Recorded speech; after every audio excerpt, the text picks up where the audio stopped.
بسم اللہ الرحمن الرحیم۔ ناظرین، آج کی اس ویڈیو میں آپ کو حضور صلی اللہ علیہ وسلم کے بچپن اور نوجوانی کے چند دلچسپ واقعات سنائیں گے۔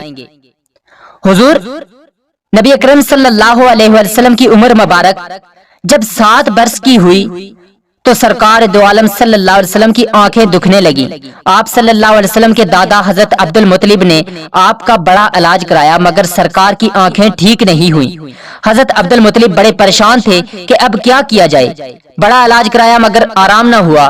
آپ پریشان بیٹھے سوچ رہے تھے کہ کسی جاننے والے نے کہا کہ اے سردار قریش، پریشان نہ ہو، مکہ کے قریب عکاظہ بازار ہے، اس بازار کے ساتھ ایک طبیب کا گھر ہے، بڑا قابل ہے، وہ دوائی بھی دے گا اور آپ کے پوتے کو دم بھی کرے گا۔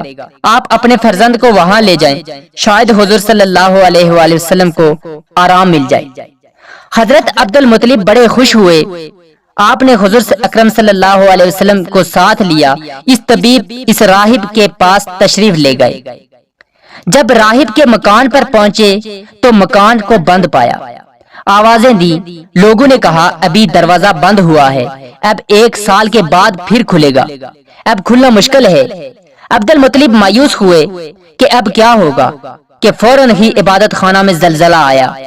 نزدیک تھا کہ عبادت خانہ گر جائے اور راہب دب کر مر جائے۔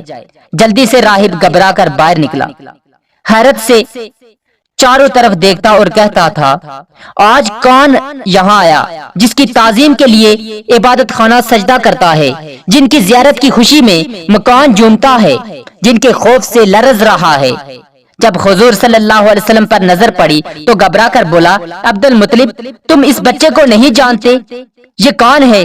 یہ دنیا جہاں کا نبی، گناہ گاروں کا شفیع ہے۔ اگر میں اپنے عبادت خانہ سے باہر نہ آتا تو فوراً دب کر مر جاتا۔ اے عبد المطلب، ان کی حفاظت کرو، ان کے دشمن اکثر یہودی ہیں۔ عبد المطلب نے فرمایا اے راہب، میرے بچے کی آنکھیں دکھتی ہیں، سنا ہے تم آنکھوں کا علاج کرتے ہو۔ راہب نے کہا کیا تم طبیب کو مریض اور بیمار کے پاس لائے ہو؟ یہ فرزند جہاں بھر کا طبیب، جہاں کے لیے شفا ہے، اس کا منہ خزانہ ہے، شفا اور بقا۔ عبد المطلب، ان کا علاج، ان کی دوا ان کے پاس ہے، تم ان کے منہ کا لعاب ابھی ان کی آنکھوں میں لگاؤ۔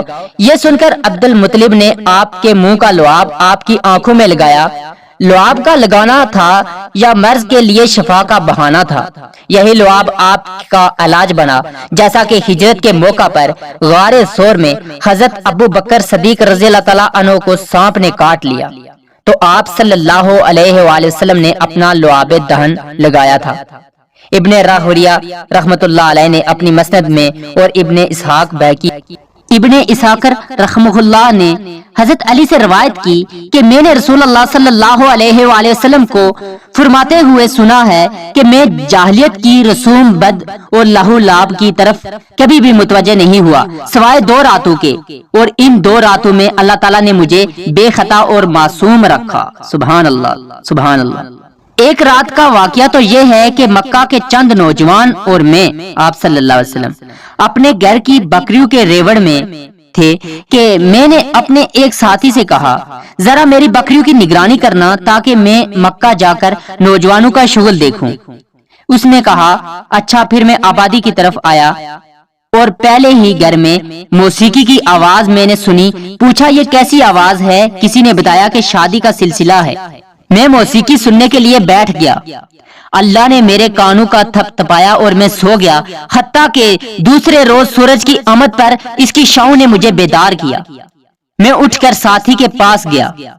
اس نے پوچھا اتنے لمبے وقت تک کیا کرتے رہے؟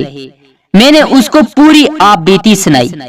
دوسری رات پھر میں نے ساتھی سے کہا کہ میری بکریوں کا خیال رکھنا تاکہ میں جا کر کچھ شغل کروں۔ اس نے اقرار کر لیا اور میں مکہ شہر کی طرف روانہ ہو گیا۔ یہاں آ کر میں نے موسیقی کی ویسی ہی آواز سنی جیسی میں نے گزشتہ رات سنی تھی۔ میں دیکھنے کے لیے بیٹھ گیا۔ پھر قدرت نے میرے کانوں کا تھپ تھپایا اور میں سو گیا، یہاں تک کہ دوسرے دن دھوپ نے مجھے جگایا۔ پھر میں لوٹ کر اپنے ساتھی کے پاس آیا۔ اس نے پوچھا تم نے کیا کیا؟ میں نے کہا کچھ بھی نہیں، اور اسے ساری صورتحال بتائی۔ اس کے بعد میں نے نہ کبھی ایسا ارادہ کیا اور نہ ہی مجھے رغبت ہوئی، یہاں تک کہ اللہ نے مجھے نبوت سے سرفراز فرمایا۔ حضرت جابر رضی اللہ تعالیٰ عنہ سے روایت ہے کہ جب کعبہ کی تعمیر ہوئی تو نبی کریم صلی اللہ علیہ وسلم اور حضرت عباس پتھر اٹھا کر لانے لگے۔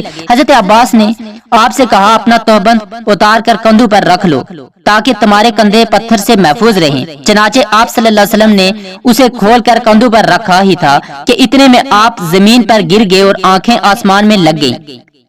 پھر آپ اٹھے اور فرمانے لگے میرا تہبند، اور فوراً آپ صلی اللہ علیہ وسلم نے تہبند باندھ لیا۔ حضرت عباس رضی اللہ تعالیٰ عنہ فرماتے ہیں کہ اچانک آپ بے ہوش ہو کر گر پڑے، میں دوڑتا ہوا آیا، دیکھا تو آپ کی نگاہیں آسمان میں پوست تھی۔ میں نے کہا اے بھتیجے تمہاری حالت کیا ہے؟ آپ نے فرمایا مجھے روک دیا گیا ہے کہ میں برہنہ ہو کر چلوں۔ اس کے بعد آپ صلی اللہ علیہ وسلم کبھی عریانہ ہوئے۔ حضرت عباس رضی اللہ تعالیٰ عنہ کہتے ہیں کہ میں نے آپ صلی اللہ علیہ وسلم کی بات نوٹ کر لی، اس کے بعد آپ کبھی عریان نہیں ہوئے، حالانکہ اللہ نے آپ کی رسالت کا اظہار کر دیا۔